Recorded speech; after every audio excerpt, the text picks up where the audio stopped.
ओम शांति। 29 जुलाई 2022 बाबा के आज के महावाक्य हैं। बाबा समझाते, मीठे बच्चे, तुम्हें अपने हम जिन्स का उद्धार करना है। बाप ने माताओं पर ज्ञान का कलश रखा है, इसलिए माताओं पर बड़ी जवाबदारी है। प्रश्न है, तुम माताएं किस विशेष कर्तव्य के निमित्त हो? तुम्हारे ऊपर कौन सी रिस्पॉन्सिबिलिटी है? बाबा समझाते, तुम इस पतित दुनिया को पावन दुनिया, नर्क को स्वर्ग बनाने के निमित्त हो। बाप ने तुम माताओं पर ज्ञान का कलश रखा है, इसलिए सबको सद्गति देने की रिस्पॉन्सिबिलिटी तुम्हारे ऊपर है। तुम हो शिव शक्ति सेना। तुम्हें अब अपने हम जिन्स का कल्याण करना है, सबको पतित बनने से बचाना है, वैश्याओं का भी उद्धार करना है। गीत है, रात के राही थक मत जाना। ओम शांति। बच्चों ने गीत की लाइन सुनी। अब चलें वतन की ओर, अर्थात सुखधाम की ओर। सुखधाम की स्थापना अर्थ माताओं को ही रखा गया है। ज्ञान अमृत का कलश माताओं पर रखा है। जैसे ओपनिंग की सेरेमनी व स्थापना की सेरेमनी की जाती है ना, तो परम पिता परमात्मा वैकुंठ की ओपनिंग कराते हैं माताओं द्वारा। कलश माताओं पर ही रखते हैं। तो अब बच्चियों को खड़ा होना है। शक्ति दल है ना, बच्चों पर बाप रिस्पॉन्सिबिलिटी रखते हैं। ऐसे नहीं कि इन गुरुओं पर बाप ने कोई रिस्पॉन्सिबिलिटी रखी है कि सबको सद्गति दो। अभी तुम जान गए हो कि सद्गति देना इन माताओं का काम है। तो माताओं पर कितनी बड़ी जिम्मेवारी, रिस्पॉन्सिबिलिटी बाबा ने रखी है। बाबा कहते, कोई भी गुरु, महात्मा, सन्यासी किसी की सद्गति कर ना सके। ये केवल माताओं का कर्तव्य है और माताओं द्वारा ही बाबा को कराना है। सद्गति होती है ज्ञान से। ज्ञान का कलश माताओं को मिला है। पहले पहले दिखाते हैं, कलश रखा जाता है अम्बा पर। शास्त्रों में तो लक्ष्मी का नाम रख दिया है। ये फ़र्क पड़ गया है। कलश रखा है तुम माताओं पर। काली पर कलश रखा है। काली की महिमा है ना। चित्र तो अनेक बना दिए हैं, तो अब माताओं पर कलश रखा है, क्योंकि इस समय तुम्हारी हम जिन्स माताओं की बुरी गति है। तुम शिव शक्तियाँ कहलाती हो। तुम हो गुप्त सेना। तुम्हारी बुद्धि में उमंग उठना चाहिए। सेवा के प्रति बाबा कहते, बुद्धि में कितना उमंग होना चाहिए। ये जिम्मेवारी का एहसास होना चाहिए कि पतित आत्माओं को पावन बनाने की जिम्मेवारी, जवाबदारी बाबा ने हमें दी है। तुम अपना स्वराज्य स्थापन कर रहे हो। वंदे मातरम भी गाया हुआ है। भारत खंड का नाम ही गाया जाता है। कहते हैं, भारत माता की जय, अर्थात भारत में रहने वाली माताओं की जय। जो माताएं विश्व को स्वर्ग बनाती हैं, ऐसी माताओं की जय। वे फिर भूल कर सिर्फ कह देते हैं भारत माता।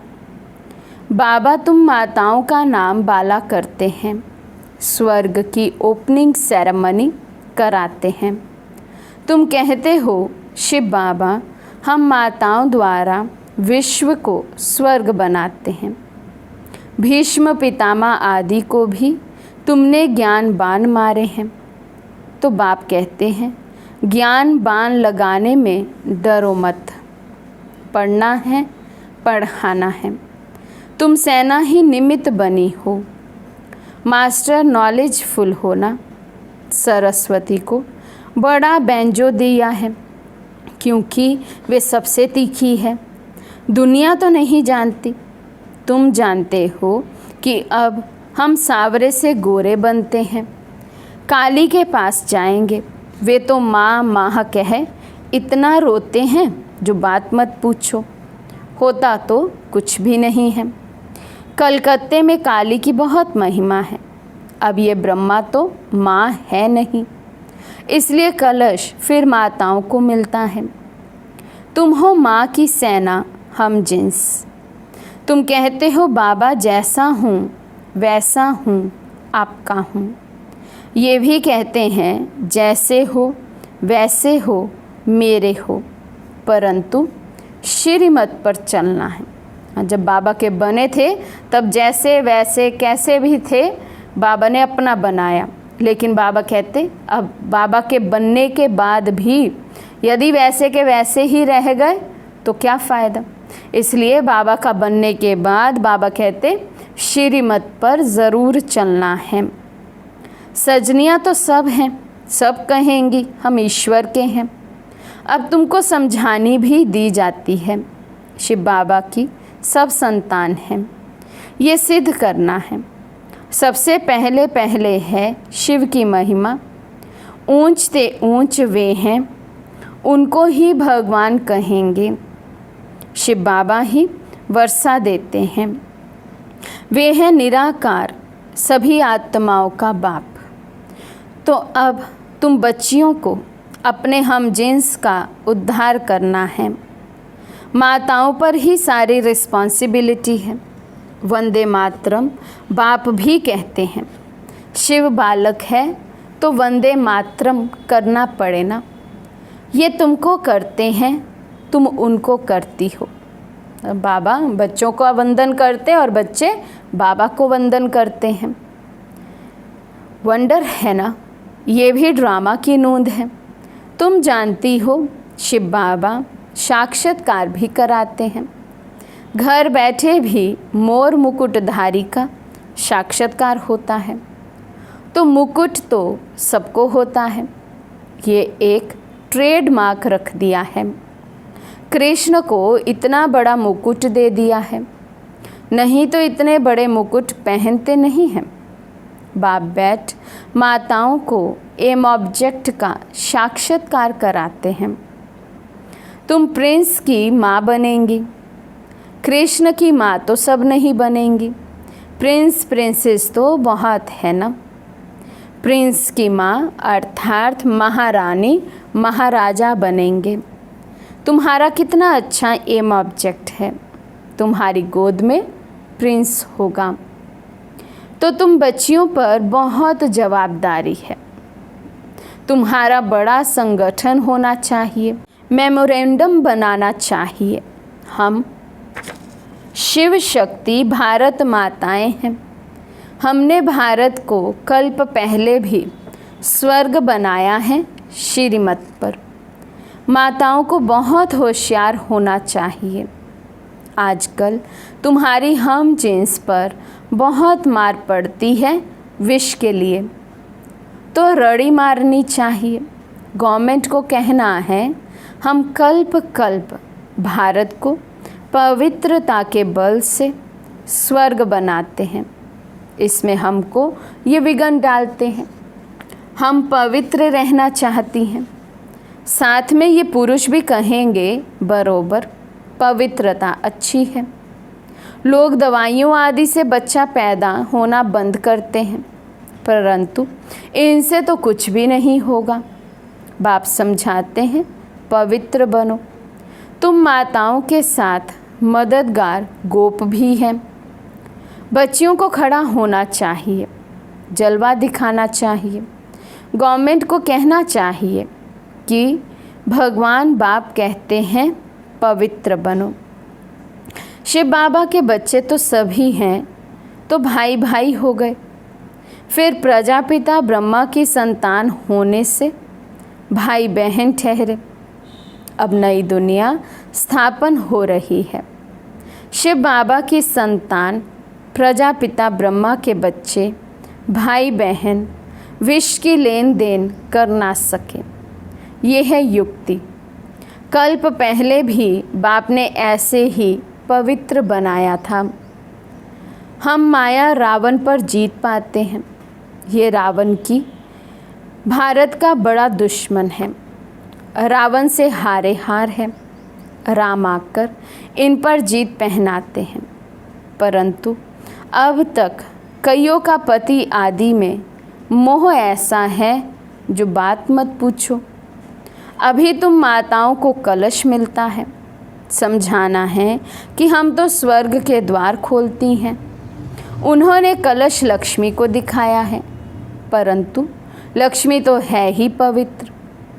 वे ज्ञान कलश रखकर क्या करेगी? ज्ञान का कलश है जगदम्बा पर। अब परम पिता परमात्मा ने फरमान निकाला है कि काम महाशत्रु है।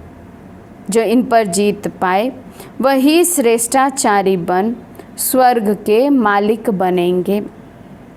तुम बच्चों का आपस में बहुत लव होना चाहिए। ब्रह्मा कुमार कुमारियों की जैसे सेना इकट्ठी हो। कोई को तो पता भी नहीं है कौन कौन कहाँ है। सभी सेंटर्स के बच्चों को तो बुला भी नहीं सकते। माताओं को बंधन बहुत है, बच्चों को भी संभालना है, नहीं तो पुरुष रिपोर्ट कर देते हैं। पहले समय में यज्ञ के आदि काल में ये सब कुछ होता था।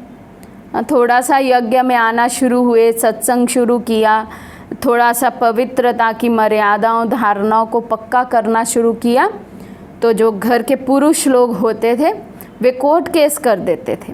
बहुत कुछ होता था ऐसे झूठे झूठे इल्ज़ाम लगाकर, बातें बनाकर कि कैसे भी करके ये संस्था बंद हो जाए, क्योंकि यहाँ पवित्रता की धारणा है। तो इसलिए बाबा उन्हीं सब बातों को याद कर रहे हैं कि कैसे कैसे माताओं को बंधन है। तो बाबा कहते यूँ तो पुरुष चले जाते हैं तो घर बार कौन संभालता है? तो बाबा कहते हैं उनको क्वेश्चन करना चाहिए। जो पुरुष लोग संन्यास करके चले जाते हैं घर बार छोड़कर, फिर घर को कौन संभालता? और यदि अभी स्त्रियां पवित्र रहना चाहती हैं, संन्यास करना चाहती हैं, और वो भी घर गृहस्थ में रहते हुए, तो भी ऑब्जेक्शन। ये सब उस समय की बातें हैं। तुमको दिखाना है वे तो हठ योग सिखलाते हैं, हम राजयोग सिखलाते हैं, इसलिए हमको सेल्वेशन मिलनी चाहिए। बाबा ने समझाया था कि तुम वैश्याओं को भी समझाओ कि ये गंदा धंधा अब बंद करो, तुम स्वर्ग का द्वार बनो।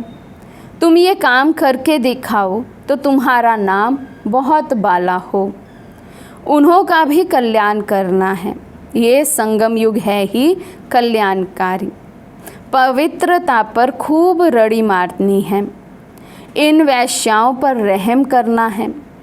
गवर्नमेंट भी अब उन्हों को कुछ ना कुछ काम में लगाती रहती है।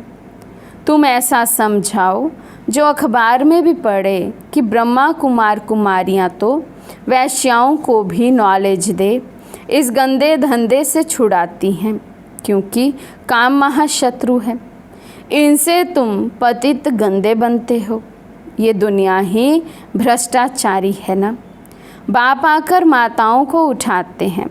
गोपों का काम है मददगार बनना। जो मेहनत करेगा वे ऊंच पद पाएगा। अपने हम जिन्स पर रहम करना चाहिए। इनका नाम ही है वैशाल्य। बाप इस मनुष्य तन में आकर तुमको ज्ञान सुनाते हैं। तुम जानते हो हम अब कब्रिस्तानी से परिस्थानी बन रहे हैं। ये है ज्ञान मान सरोवर। ज्ञान में गोता लगाते रहते हैं, बाकी पानी की बात नहीं है। तीर्थों पर जाते बहुत मेहनत आदि करते हैं। पैदल जाना, सामान आदि उठाना बहुत मेहनत होती है। अब तुम समझ गए हो। बाबा मनुष्य तन में बैठ ज्ञान स्नान कराते हैं, बाकी परियां आदि कोई नहीं है। तुमको ज्ञान परी बनाने वाला बाबा है। कितनी अच्छी अच्छी बातें धारण करने की हैं। बच्चियाँ खड़ी हो जाएं तो बहुत काम कर सकती हैं। जाना तो तुम माताओं को है। बोलो जहाँ भी वैश्याएँ हैं उन्हों का संगठन बनाओ, बड़ों बड़ों को समझाओ, परंतु ऐसे भी नहीं बाहर से कहते रहो हमारा तो एक दूसरा ना कोई, और अंदर में कोई और खींचता रहे। ऐसे भी काम ना चल सके। बाप का सच्चा बच्चा बनना है। वे चेहरा खुश मिजाजी का कहाँ। अरे बेहद के बाप से मिलना जाते हो तो दौड़ते दौड़ते आकर खुशी से मिलना चाहिए। हम तो जाकर बाबा की गोदी का हार बने। थक नहीं जाना है। तुम्हारी याद ही दौड़ी है। वे जिस्मानी दौड़ी है, ये तुम्हारी रूहानी दौड़ी है। चेहरा खुशी में खिल जाना चाहिए। कईयों का पति गुम हो जाए फिर आकर मिले तो स्त्री गलियों में दौड़ती दौड़ती बावरी मिसल आकर मिलेगी। ये फिर बेहद का पतियों का पति है। उससे डरना क्या है। जिससे स्वर्ग का वर्षा मिलता है उससे तो भाग भाग कर आए मिलना चाहिए। अच्छा, मीठे मीठे सिके लदे बच्चों प्रति माता पिता बाप दादा का याद प्यार और गुड मॉर्निंग। रूहानी बाप की रूहानी बच्चों को नमस्ते। हम रूहानी बच्चों की रूहानी बाप दादा को दिल व जान सिक व प्रेम से नमस्ते नमस्ते नमस्ते जी। धारणा के लिए मुख्य सार। फर्स्ट पॉइंट, बाप का सच्चा बच्चा बनना है। अंदर एक बाहर दूसरा ना हो। याद की रूहानी दौड़ में आगे जाना है। खुश मिजाज बनना है। सेकंड पॉइंट, आपस में बहुत बहुत प्यार से रहना है। शिव शक्ति सेना का संगठन तैयार कर अपनी हम जिन्स को बचाना है। पवित्र बनने और बनाने की युक्ति रचनी है। आज का वरदान है, श्रेष्ठ स्मृति द्वारा सुखमय स्थिति बनाने वाले सुख स्वरूप भव। श्रेष्ठ स्मृति द्वारा सुखमय स्थिति बनाने वाले सुख स्वरूप भव। स्थिति का आधार स्मृति है। आप सिर्फ स्मृति स्वरूप बनो तो स्मृति आने से जैसी स्मृति वैसी स्थिति स्वतः हो जाएगी। खुशी की स्मृति में रहो तो स्थिति भी खुशी की बन जाएगी, और दुख की स्मृति करो तो दुख की स्थिति हो जाएगी। संसार में तो दुख बढ़ना ही है। सब अति में जाना है, लेकिन आप सुख के सागर के बच्चे, सदा खुश रहने वाले, दुखों से न्यारे सुख स्वरूप हो। इसलिए क्या भी होता रहे, लेकिन आप सदा मौज में रहो। स्लोगन है, समय रूपी खजाने को व्यर्थ से बचाना यही तीव्र पुरुषार्थी की निशानी है। समय रूपी खजाने को व्यर्थ से बचाना यही तीव्र पुरुषार्थी की निशानी है। मातेश्वरी जी के अनमोल महावाक्य। भारत का प्राचीन योग परमात्मा द्वारा सिखाया हुआ है। अपना ये ईश्वरीय योग भारत में प्राचीन योग के नाम से मशहूर है। इस योग को अविनाशी योग क्यों कहते हैं? क्योंकि अविनाशी परम पिता परमात्मा द्वारा सिखाया गया है। भल योग और मनुष्य आत्माएं भी सिखाती हैं, इसलिए योग आश्रम वगैरह खोलते रहते हैं, परंतु वो प्राचीन योग सिखला नहीं सकते। अगर ऐसा योग होता तो फिर वो बल कहाँ? भारत दिन प्रतिदिन निर्बल होता जाता है। इससे सिद्ध है ये योग अविनाशी योग नहीं है। जिसके साथ योग लगाना है वे खुद ही सिखा सकता है। बाकी औरों से तो योग लगाना ही नहीं है, तो फिर सिखलाएंगे कैसे? ये तो स्वयं परमात्मा ही कार्य कर सकता है, वही हमें पूरा भेद बता सकता है। बाकी तो सब तरफ कहते रहते हैं हम योग सिखलाएंगे। हम जानते हैं कि सच्चा योग तो खुद परमात्मा ही सिखलाए। सूर्यवंशी चंद्रवंशी घराना स्थापन कर दैवी राज्य स्थापन करते हैं। अब वो प्राचीन योग भी परमात्मा आकर कल्प कल्प हमें सिखलाता है। तू आत्मा मुझ परमात्मा के साथ निरंतर योग लगाओ तो तेरे पाप नष्ट हो जाएंगे। अच्छा, ओम शांति।